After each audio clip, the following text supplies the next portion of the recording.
ಜನ್ಮಭೂಮಿಶ್ಚ ಸ್ವರ್ಗಾದಪಿ ಗರೀಯಸಿ. ಜನನಿ ಹಾಗೂ ಜನ್ಮಭೂಮಿ ಇವೆರಡು ಅತ್ಯಂತ ಶ್ರೇಷ್ಠವಾದ. ಇಬ್ಬರ ಋಣವನ್ನು ತೀರಿಸುವುದು ಸುಲಭದ ಕೆಲಸವಲ್ಲ. ಆದರೂ ನಮ್ಮಿಂದಾದಷ್ಟು ಪರಿಹಾರವನ್ನು ಮಾಡಲೇಬೇಕು. ಹಾಗೆ ನನ್ನ ಜನನಿ ಕಶ್ಯಪ ಬ್ರಹ್ಮರ ಮಡದಿಯರಲ್ಲಿ ಹಿರಿಯವಳಾದ ದಿತಿದೇವಿಯೇ ನನ್ನಮ್ಮ.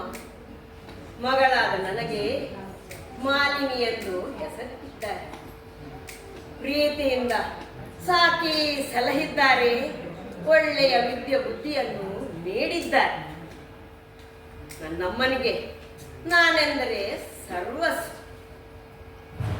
ಒಂದು ದಿನ ನನ್ನಮ್ಮ ಮೌನವಾಗಿರುವುದನ್ನು ಕಂಡು ಕಾರಣವೇನೆಂದು ಕೇಳಿದಾಗ ಅವಳ ಮನದೊಳಗೆ ಮಡುಗಟ್ಟಿದ ದುಃಖ ದುಮ್ಮಾನಗಳನ್ನು ಎಳೆ ಎಳೆಯಾಗಿ ನನಗೆ ತಿಳಿಸಿದಳು.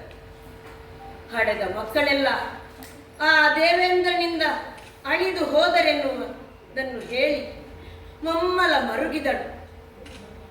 ಮುಂದೆ ಕುಲೋದ್ಧಾರಕ್ಕೆ ದಾರಿ ಕಾಣದಾಗಿದೆ ಎಂದು ನನ್ನನ್ನು ತಿಳಿಸಿದಳು. ನನ್ನಿಂದ ಆಗಬಹುದಾದ ಕಾರ್ಯವೇನೆಂದು ನಾನು ಕೇಳಿದಾಗ ಕಿವಿ ಮಾತೊಂದನ್ನು ನನ್ನಮ್ಮ ತಿಳಿಸಿದ್ದಾಳೆ. ಕಮಲನಾಭನನ್ನ ಒಲುಮೆಯನ್ನು ಪಡೆದುಕೊಂಡು ಕುಲೋದ್ಧಾರಕನಾದ ಮಗನನ್ನು ಪಡೆ ಎನ್ನುವ ಹಾಗೆ ಅವಳ ಮಾತನ್ನು ಆಜ್ಞೆಯೆಂದೇ ತಿಳಿದು ಹೊರಟವಳಿದ್ದೇನೆ. ಕಾನನವನ್ನು ಬಂದು ಸೇರಿದ್ದೇನೆ. ಆದರೆ ಯೋಚಿಸಬೇಕಾಗಿದೆಯಲ್ಲ. ಯಾಕೆಂದರೆ ನಾನು ಬಹಳ ರೂಪವತಿ ಅಲ್ಲವೇ? ಚೆಲುವಿಕೆ ಯೌವನಗಳಿಂದ ಕೂಡಿದ ಅಂಗಾಂಗ ನನ್ನ. ಯಾರಾದರೂ ಕಂಡರೆ ಮೋಹಿಸಬಹುದಾದಂತಹ ನಿಲುಮೆ. ಪ್ರಕೃತಿಯ ಚಿತ್ರವೇ ಅದು.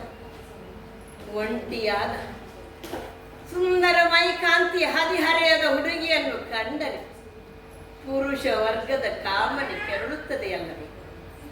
ಹಾಗೆಂದು ಒಂಟಿಯಾಗಿರುವ ನನ್ನನ್ನು ನೋಡಿ ಯಾರಾದರೂ ಮೋಹಿಸಿದರೆ ನನ್ನ ತಪಸ್ಸಿಗೆ ಭಂಗವಾಗಬಹುದಲ್ಲವೇ?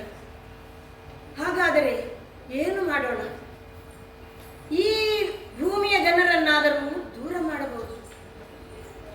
ಆದರೆ ಸದಾಕಾಲ ನಮ್ಮ ಅಳಿವನ್ನೇ ಕಾದುಕೊಂಡಿರುವ ಸೂರರಿಗೇನಾದರೂ ನಮ್ಮ ತಪಸ್ಸಿನ ಮರ್ಮ ತಿಳಿಯಿತು ಎಂದಾದರೆ ಅವರು ಖಂಡಿತ ಸುಮ್ಮನೆ ಬಿಡಲಾರರು. ಏನು ಮಾಡೋಣ? ವೇಷ ಬದಲಾಯಿಸಿಕೊಂಡು ನಾನು ತಪಸ್ಸನ್ನು ಮಾಡುತ್ತೇನೆ.